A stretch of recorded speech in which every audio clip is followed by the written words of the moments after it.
Well, hi there for Sambo on Saturday, and it's great. We're in this beautiful complex here at the Gawler Railway Station. For any of you that don't know, it's one of Gawler's secrets, and certainly it's time you came on over to see Kirsty and Pat here at this boxing ring. We're in the middle of it now, but they told me we're not going to really get into it now. The Business Development Board has been asking to promote these secrets in their town, and these businesses that need promotion because of the virus that we're going through at this particular point in time. And hopefully it won't be too much longer, and these businesses will be back in full form and being able to get the clients that they need, and just then a train went past. And now Iona, it's great from the Northern Foot Clinic, so it's great to have you here, because after there's a bit of wrestling going on in here, obviously there could be a little bit of repairs that need to be done to people's foot. It depends on whether Kirsty gets really rough at it or not. So we'll start to you first, Kirsty, if you can tell us a little bit about this magnificent business here, and we'd like you to, Pat, if you'd also work in with it and give us a bit of info. You can wait till it's your turn. He's a better talker, is he? Oh, no, Kirsty's the talker. No worries. So welcome, and tell us all about it, this beautiful complex you have here. So the building or the business? The building and the business, yeah. So the building, when we came in here, it was all dirt floors. It was still being used as a fodder store. And Matt from Sanders Fodder was nice enough to let us come in here, and we worked with him to pay to concrete all the floors throughout the building. And we were currently the Gawler Boxing Club, so at that time we were operating out of my house just as a boxing club. And when we moved here, we expanded out. Patrick does the kickboxing, and we also had a strength and conditioning coach. And Pat built almost everything in this gym from scrap. And then we started up the Station Gym.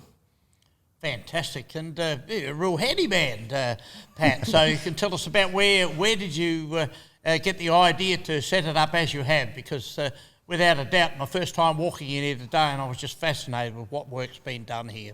A lot of planning went into it. When we first opened the business, we had many nights sitting down with blueprints, moving things around to where we thought they would work best. Obviously, we've got a raised area, which makes it more difficult to, I suppose, set the gym up as we wanted it. But over time, we've also changed things slightly. Downstairs area has changed probably 3 times now. Upstairs hasn't changed a great deal because the boxing ring takes up a lot of the room here. But yeah, just trial and error, sitting around, really planning it out and seeing how we could best fit what we wanted into the gym, because we wanted a lot in the space that we have. It's a big space, but it's never big enough. We tried to keep some of the, so the office over there, which was kind of here but falling down, we tried to restore that. Pat made the window in the front of it to look like an old railway station. So there was lots of elements of the building that we tried to keep so that it kept that original feel. That's great, yeah. There's also, obviously, being a state heritage listed building as well, there's a lot that you can't do to it. So we worked with the building, which hopefully has kept a nice feel in here. Most people say they really like the feel of the building when they come in. So. Oh, beautiful, yeah. And probably got a few dollars for a few bags of pitch and poop. Oh, would have been plenty of that in there, I would say, because they certainly moved in, didn't they? Yeah, well, Matt from Sanders Fodder had actually cleared all the pigeon poop out before, but he did say it was at least waist high underneath all the rafters. So he said, would have been, without a doubt, yeah. Now, Iona, over to you. And without a doubt, it's a very important part, people's feet. I mean, you're certainly not going to do much walking or jumping around unless your feet are in pretty good condition. So tell us about your business that you run successfully in Gawler. Thanks, Brian. I'd like to think we're important in the community. We're really about trying to keep people up and active on their feet, working in with the fitness industry as well to help people achieve their goals from an activity perspective. I have been running the Northern Foot Clinic for 25 years now and have expanded over time. We started initially in Salisbury, then moved to Elizabeth. Now we're Elizabeth and Gawler. I work with a really good team of people, and one of them is another brother, Sean. He's also a podiatrist there. That's where we got started and how long we've been, and we've had excellent support from the Gawler community since we've been in Gawler. No, that's great, and certainly I'm a regular visitor to Sean because being involved with motorbikes and that for many, many years, and I think I've broken every toe on my foot. I didn't know I had 10 toes. And, I'm glad you're seeing Sean then. Yeah. And he has a great deal of pride cutting out the sides of the ingrown toenails and things like that. Is there any particular area of the toes, whether they're bent toes or whatever, that it become quite a problem over the years with the changing of shoes? I remember, when I was a teenager, I had pointy-toe shoes, and they probably didn't do us any good. So it's footwear definitely has an impact on our feet and our toenails over time, as does age. So our nails do change over time with age and being bashed up, really. They do change, as well as other diseases and things that can affect the toenails. Yep. Exciting topic, that one. That's good. And Pat, to do with the clientele, and certainly, as you said before, Kirsty, that you started up before just on the outskirts of Gawler and now in this area here. How do you get your message out to people to come and be involved in this? I mean, there is TV programs and things like that promote these type of things, and we certainly know that the health clinic and the gyms and that in our community are certainly growing. There's plenty of them around. Not that I go to them, I'm not fit enough, but are you finding that with the gyms and all this type of thing that your business is now gradually growing again? Growing since the shutdown? Since the virus shutdown. Yeah, so since we opened up, we've actually found when we first opened, we were probably 20% down on our clientele base. Wow. We've gained that back already and seem to be slowly growing. And I think it's partly because we have, while we were away, while the gym was shut, put a bit more thought into how we're marketing ourselves. And we also had time to put in things like, because we run this business ourselves. Yep. We are always like trying to keep the business open, and you're coaching and you're teaching, and a lot of those things that are important behind the scenes, we don't have the money to pay someone to do, and they kind of fall by the wayside. So like Pat was saying, when we were shut down, we had time to focus on those things, and we've opened the door and really hit the ground running. And we're really fortunate. Matt was amazing. He actually forewent our rent for 3 months, and without that, we wouldn't have come out the other side. That's great. Mm-hmm. Yeah, so I think that's the thing that I've found in, as I say, I'm 77 years of age, so I've been in Gawler for a long time and seen a lot of changes, and certainly last week interviewing Matt Knight, who is, a media promotion person to promote. And recently we had a good chat to Ben Taylor, who owns the Bunyip Press and the 5 other media papers around the Riverland area. And interesting, the big message that comes out loud and clear is word of mouth is the best publicity that you can possibly get. And by plugging along there, and certainly with you setting it all up like you have here now, and then being hit with this virus, it's as you say, so many 30% down. It's a big percentage to pick back up again. So we struggled before the virus as well to let people know that we're here. Gawler are really strict on their being able to put signs out on the road and sandwich boards out on the road. So it's really hard for people to know actually where you are if you're not in the main street of Gawler. So it's something that I think that it would be good if they could allow a little bit more of that. We've found it hard to get the word out because we don't have main street frontage. That's been difficult for people to know that we're here, and people thinking that they're not fit enough to come to the gym when the gym's where you come to get fit. I'll fix that, Brian. Yeah, well, I suppose that's a message, where people might think, well, I certainly don't go to the gym, I'm not very fit, or whatever it may be. So I suppose the message out there is don't think like that. Just come on over, have a chat to you, and have a look at what's going on, so that maybe, yes, it might fit. If it doesn't fit, well, go back away and maybe go to a gym or whatever beforehand. Have you got plans into the future of any other additions to this type of business that you have here now? Yeah, we do. We want to. I want to expand out. I have a daughter with autism, and I'd like to expand out and offer classes for kids that are on the spectrum. It's just finding a time when the gym's quiet. We struggle with, trying to fit things into our timetable. And even just the building itself, as you can see, we've only taken just over half the building, and eventually the plan is, provided we get enough clientele, is to open the whole building up and have the gym almost twice the size here, and that's. And be able to have a crossed. community-based gym. Like, we'd like to be able to offer...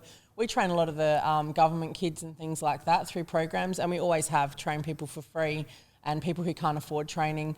That's just who we are. And we'd like to be able to offer that to more people, but obviously you need to pay bills, so there has to be a balance in there. But we would like to get more involved with things like that. What the wonderful gesture that is, it really is. It's showing that you really got the heart and the mind of building the business up. And Iona, what are probably the, is it only an age business to do with feet, or are you finding that more younger people are coming in to have you do something with their feet to make them better, like bent toes or... Fixing people's ankles. Or ankles, yeah. Family keeps me busy. We see people from babies all the way through. So anybody who's got feet are our clients. Yep. We will do paediatric assessments, checking feet, especially as children start to walk, sport injuries, children's foot pain, everything that you can think that can happen to feet. We do just even from a preventative manner. So we do have a very large, wide range of people that we see. And you mentioned about the point of, I mentioned before about shoes and all that sort of thing. I mean, certainly we've got lots of the different agencies that are selling El Cheapos and things like that, that in lots of cases, I know certainly with Sean mentioned about the shoes are so very, very important to the future of those feet being in good condition, when they get another 20 or 30 years old. Are you finding that the manufacturers are, just not producing the right style of shoes for people, or is it a universal style thing? I think we certainly lost a lot of control over quality with shoes going overseas for manufacture. However, I think there's a lot wider range of shoes available now for people with foot problems than what there ever used to be. Right. So there's a big market for people with foot problems and people who want comfortable feet and don't want to tolerate painful shoes anymore. Yeah. So I do think there is more available from that perspective. And you would find, certainly a lot of people do in our businesses in the town, that word of mouth is probably one of the best ways of promoting your business, of the quality and the service that you give. Absolutely, and like Patrick and Kirsty and most small business owners, you don't have a whole lot of spare time. I don't know what that is, especially to be able to put into marketing. So we have grown predominantly on word of mouth, and have had excellent community support. No, that's great, and that's the way things grow, and it's how Patrick and Kirsty, you're going to find this business grow, I feel sure. And it was a big move to come in from, I suppose you could say it was a shed or a stables that you initially started off. The clientele, I don't know whether I asked you of the ages, as Iona said, it's from baby right up through, but you're not going to get too many 5-year-old babies coming in and want to box. Well, we actually do kids classes, so kids classes. We have kids in here from kind of 3 or 4 years old, and we teach them boxing, kickboxing. We also teach them self-defense, which is real life self-defense. So not how to box an adult, but how to actually defend themselves properly. And I'd say one of the things that we do really, really well in Gawler is that we have a really diverse client base here. So we have people in their 60s that come here and train, and then we have them training alongside teenage boys, young girls and kids, and everybody comes here and they feel at home. Oh, that's great. Yeah. It's probably one of the biggest messages that we want to get out to people, because we have a bit of anxiety, I think, from some people coming in here, seeing that it is a boxing club with a boxing ring in here. They expect that it's going to be a place where almost a punishment, and you get lots of young boys here sweating and cursing and stuff, and it's not that. You can come here and you can get fitness for any level, of any age, and even the boxing is for everyone, the kickboxing is for everyone. We'll make sure that we cater and alter our classes for anybody of any fitness or age. Recently had a guy come back from overseas, and he said he went around Canada and he went to a heap of boxing clubs while he was over there, and he said, I still love the station. He said, you come here and people take time with you and teach you. You're not just told to go hit a bag. something that we really try hard to do. What's your oldest client that you've got here? I trained a guy who was 93 once, who had Oh, always really? wanted to box his whole life. Came out to the old boxing club, but Wow. now I'd say probably about 70. Or I don't know. That'd be mum. Yeah, oldest how old client's is the your mum? mum. 70. Yep, we won't tell her. She's a gun too. And she puts a lot of people to shame with their fitness. Absolutely. Yeah. Now, with that though, is it's called boxing and that. What about wrestling? Is that a completely different field, or are you sort of looking into that at all? Wrestling is completely different, and we have Completely different, yeah. We have had coaches out here doing wrestling or jiu-jitsu previously. Right. One of them who actually has now successfully gone and started a business in Salisbury. Right. Started with a small client base here, went out there and started his own business, which has been really good for him. Yep. Do have the MMA. Yeah, on Saturday mornings we do MMA because I have enough of a basis in it to be teaching people. And MMA is I suppose the blend of your striking sports, your boxing, your kickboxing, and the wrestling as well. And as that grows, we may look at employing somebody to come back in and do wrestling at a later date. And your backgrounds, are both of you, in getting involved with this style of business? Oh, I started originally taking both my, at that time, children, they were 4 and 6, my daughters out to a self-defence at the local kung fu place it was at that time. And I sat around watching them for probably 3 months and then thought, why am I watching them? Then I started. And they both lasted 2 to 4 years between them, I suppose. And I just kept going, and it was something that really lit a fire in my belly. And then along with the martial arts came fitness, and then eventually I started to do competitive kickboxing. Yep. And that's how we met, actually. I went to Kirsty's boxing gym to get better Learn how to handwork. punch. She built a jump. That's right. Prior to one of my fights, I went to her boxing club. And, Whatever punched in her works. face, yeah. It's a good way to iron out the crinkles, isn't it? Yeah. Boxing gloves. It definitely helps the relationship when you can punch someone in the face when they've been not nice. I think that's why Kirsty's ladies boxing classes are Oh, so right. Yeah. So you've been involved before? No, so I started at 29 years old, Right. and I wanted to have a fight, and I just couldn't. I had 3 young children. I couldn't go to normal boxing clubs, so I was looking. So I ended up building the Station Gym. Building the Gawler Boxing Club as a place where I could train and have my children there, somewhere that was more family orientated than traditional boxing clubs. Oh, that's great. Yeah. And Iona, businesses in Gawler, it's certainly grown. The traffic's got berserk, and when you try to get around the place in a hurry. And that, what about businesses in Gawler? If you've got favourite businesses you go to, leave out the pubs, Absolutely. Well, it'd be remiss of me not to say that the station is my favourite business in Gawler, because I do come here a few times a week, and I wouldn't want to be doing extra burpees if I didn't say that. So definitely I spend some time here and really enjoy the station. My favourite business in Gawler. I also like to eat out. I like the Indian restaurant in Gawler, Harvest of India. Yep. I do try to keep my business local as much as I possibly can. So, you'll often see me out and about in Gawler. Yeah, no, that's great. And for you, Kirsty Pat, businesses in Gawler, any particular ones stand out to you? I love Jewellery Journey. I've been spending too much money on handbags there for years. So that'd be one of my favourite places to shop. And I think Faye's been there for over 20 years now. Yeah. And then the local cafes, we love Cafe Nova and the Poetic Justice. Yep. So there's some great places around Gawler. No, that's good. Yeah. No, I think that's the whole story. Gawler is growing so rapidly over the years, and bit by bit, we have to support what we have here. And, there's talk of other businesses coming in now, and I'm involved with the council, and I certainly take on board about the signage, because I remember at the time with Matt when he said the same thing. And he wasn't able to put a sign out on the road. But I notice he's doing that now, so I'll certainly look into that. And hopefully... They take our signs and they cost us money. They take your sign. Yeah, if you leave them there... If you leave them out there, the regularly, council come and take them away. The council does. Yeah, I think so. I'll have to look into that one, that's for sure. Where do you fetch them back from? You pay 80, I think it's like $90 to get them back. Oh, It's expensive. So it's cheaper to make a new cheaper to buy a sign. new sign. yeah.